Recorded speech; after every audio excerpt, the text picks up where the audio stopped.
Radhe Radhe. Spiritual গোলে আপনাদের সকলকে স্বাগত জানিয়ে শুরু করছি আজকের ভিডিও। আজ আমি শ্রী শ্রী রামকৃষ্ণ পরমহংসদেবের কথামৃত পাঠ করব। চলুন তাহলে শুরু করি। ঠাকুর শ্রী রামকৃষ্ণ হুগলি জেলার অন্তঃপাতি কামারপুকুর গ্রামে এক সৎ ব্রাহ্মণের ঘরে ফাল্গুনের শুক্লা তৃতীয়াতে জন্মগ্রহণ করেন। ঠাকুরের পিতা ক্ষুদিরাম চট্টোপাধ্যায় অতি নিষ্ঠাবান ও পরম ভক্ত ছিলেন। মা চন্দ্রমণি দেবী সরলতা ও দয়ার প্রতিমূর্তি ছিলেন। পূর্বে তাহাদের দেরে নামক গ্রামে বাস ছিল। কামারপুকুর হইতে 1.5 ক্রোশ দূরে। সেই গ্রামস্থ জমিদারের হইয়া মোকদ্দমায় ক্ষুদিরাম সাক্ষ্য দেন নাই।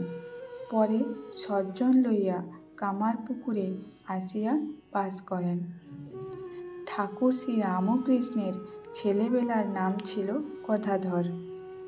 পাঠশালে সামান্য লেখাপড়া শিখিবার পর বাড়িতে থাকিয়া রঘুবীরের বিগ্রহ সেবা করিতেন। নিজে ফুল তুলিয়া নিত্য পূজা করিতেন। নিজে গান গাহিতে পারিতেন। অতিশয় সুকণ্ঠ। যাত্রা শুনিয়া প্রায় অধিকাংশ গান গাহিয়া দিতে পারিতেন।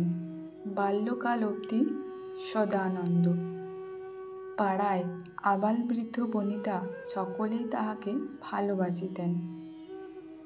বাড়ির পাশে লাহাদের বাড়ি, সেখানে অতিথিশালা, সর্বদা সাধুদের যাতায়াত ছিল।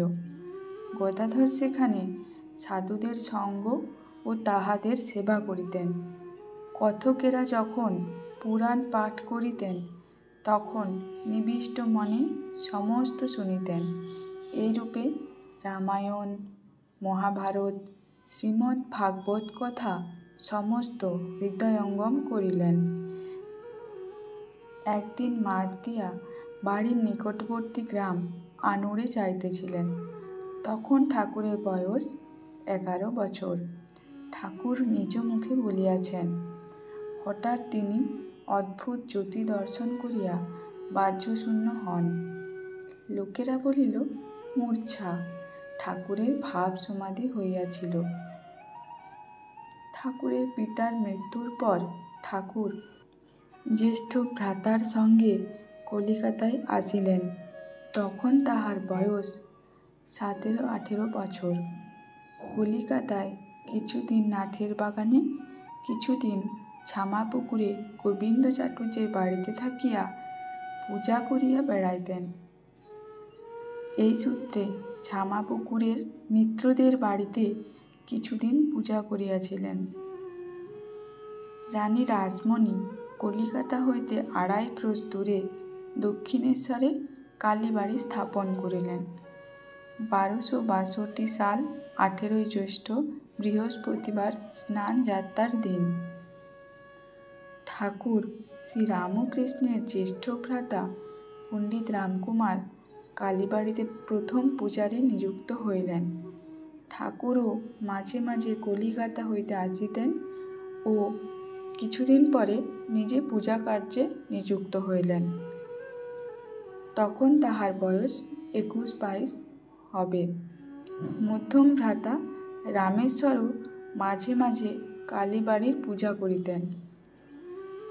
তাহার 2 পুত্র শ্রীযুক্ত রামলাল ও শ্রীযুক্ত শিবরাম ও 1 কন্যা শ্রীমতী লক্ষ্মীদেবী। কয়েকদিন পূজা করিতে করিতে শ্রীকৃষ্ণের মনের অবস্থা আরেক রকম হইল। সর্বদাই বিমনা ও ঠাকুর প্রতিমার কাছে বসিয়া থাকিতেন। আত্মীয়েরা এই সময় তাহার বিবাহ দিলেন। ভাবিলেন বিবাহ হইলে হয়তো অবস্থান্তর হইতে পারে। কামারপুকুর হইতে 2 ক্রোশ দূরে জয়রামবাটি গ্রামস্থ রামচন্দ্র মুখোপাধ্যায়ের কন্যা শ্রী শ্রী সারদামণি দেবীর সঙ্গে বিবাহ হইল 1859 খ্রিস্টাব্দ। ঠাকুরের বয়স 22-23 বছর ও শ্রী শ্রী মায়ের বয়স 6 বছর। বিবাহের পর দক্ষিণেশ্বর কালী মন্দিরে ঠাকুর শ্রী রামকৃষ্ণ ফিরিয়া আসিবার কিছুদিন পরে তাহার একেবারে ভাবান্তর হইল। কালী বিগ্রহ পূজা করিতে করিতে কি অদ্ভুত ঈশ্বরীয় রূপ দর্শন করিতে লাগিলেন। আরতি করেন, আরতি আর শেষ হয় না। পূজা করিতে বসেন, পূজা আর শেষ হয় না। হয়তো আপনার মাথায় ফুল দিতে থাকেন।